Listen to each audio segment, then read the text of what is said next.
Oh, we're having an interesting summer, aren't we? Oh gosh. Yes, we are. And it's not really that funny either.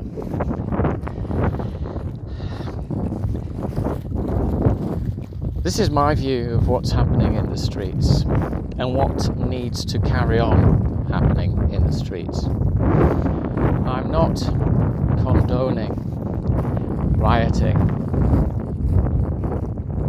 but I am standing with the protesters in condemning child abuse.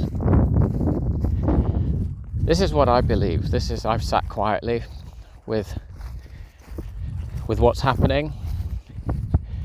I believe that we see in the streets the fathers of children who've had enough of child abuse. The trigger, of course, was the tragic stabbings of little ones. I think also saddled together with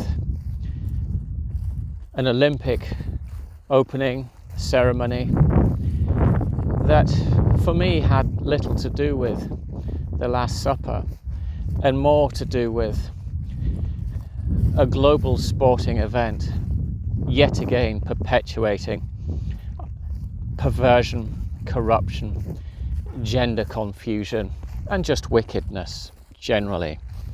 And how are the two linked? The two are linked because it's also at this time of year when you see homosexuality and witchcraft paraded publicly in our high streets, in the towns and cities of this nation. And I believe the fathers of children have had enough of child abuse being thrust down their necks. They've had enough. They've chosen to take a stand. They've had enough of their wives and infants, children, little ones coming home and saying, how offensive it is to see lewd homosexual acts portrayed in the streets. These same fathers of our children have had enough of gender confusion, again homosexuality and witchcraft.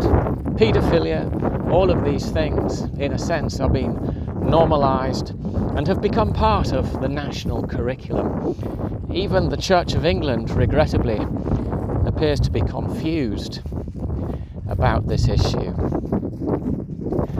So these fathers have taken it upon themselves to defend that which is right and just, to defend their children.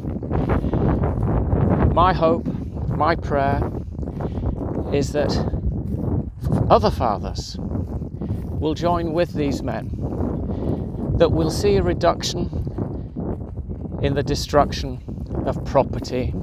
We'll see we'll see that sort of violence diminish. But this is my view, because for me this is really serious. If these men, these righteous men, these holy men, why are they holy? Because they've said, I've had enough. I am separating myself from this wicked agenda and I'm making a stand and I'm going to do something about it. They're not doing it out of fear. They're doing it out of love for their children. They're doing it out of love for their children's children. And so it goes on. They're doing it because they've recognized that if this child abuse agenda continues in the schools, in the churches, in society at large, even with our own royal family, there's a scandal, if I'm not mistaken, involving a particular member and a young female. So this stuff is everywhere. And it's time. And the time has come, hasn't it, in my view? Fathers are standing up for the rights of their children. You know, in the Bible it says that you've got to make a stand. And if you stand and if you resist evil, it will flee from you. So we've got to stand with these men.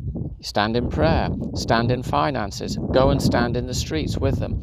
But we have to see this wickedness, this perversion, this corruption defeated.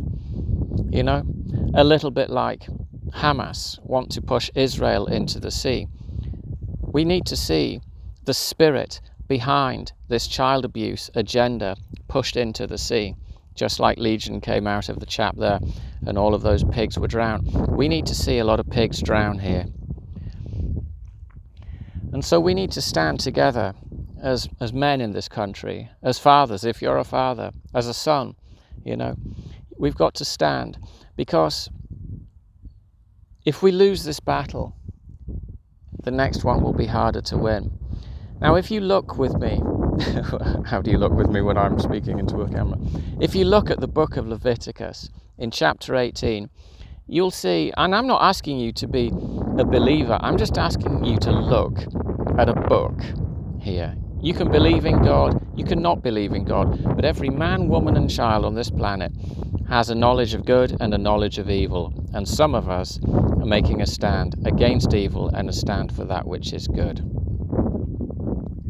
But in Leviticus 18, you've got an image, and actually it's not an image, it's a list of perversions. And homosexuality is there, sodomy is there, and then you've got bestiality. Well, that's interesting, isn't it? Because now we have a community of humans that refer to themselves as furries, and they portray the image of an animal. And if you want to look like an animal, it won't be long before you want to behave like an animal. There's another biblical reference, created in the image and likeness of. So, bestiality, furries. Yeah, you might laugh and think, well, okay. But, once upon a day, witchcraft and homosexuality, which are now normalized in our society, almost, were once capital offenses. They were, if you were caught, there was a death penalty. So look how things have changed. It was in the reign, or under the reign of Queen Elizabeth II, that I think both of those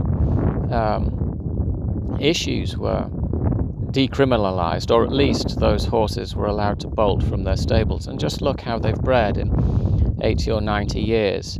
Something which was hidden away is now paraded publicly in the high streets, taught in the schools, and the people who were meant to stand upon the word of truth, the Church of England, are just as confused as the rest of society.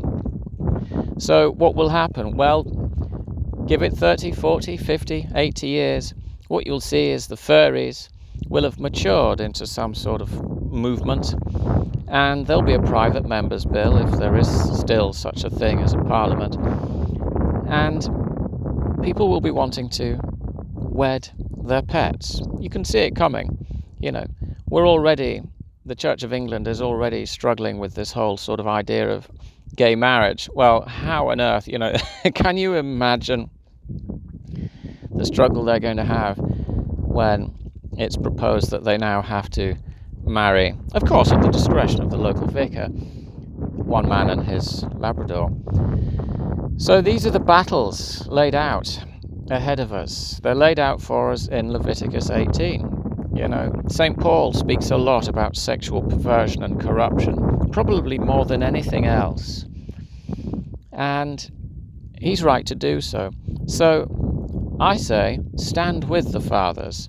Stand with them in prayer. Stand with them. Walk with them in the streets. Stand up for the rights of children. Because if we don't sort this out now, the next battle will be, well, what do you do when your children says, It's no longer a matter of I don't know whether I'm a boy or a girl, but now they might think, well, now I'm a hyena. Where does this end? So hopefully it ends today. Hopefully it ends this year. Hopefully it ends by all of these fathers.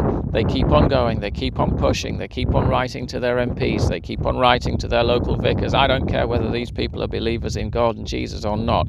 What I do think is that they are standing up for something which God is very happy to get involved with.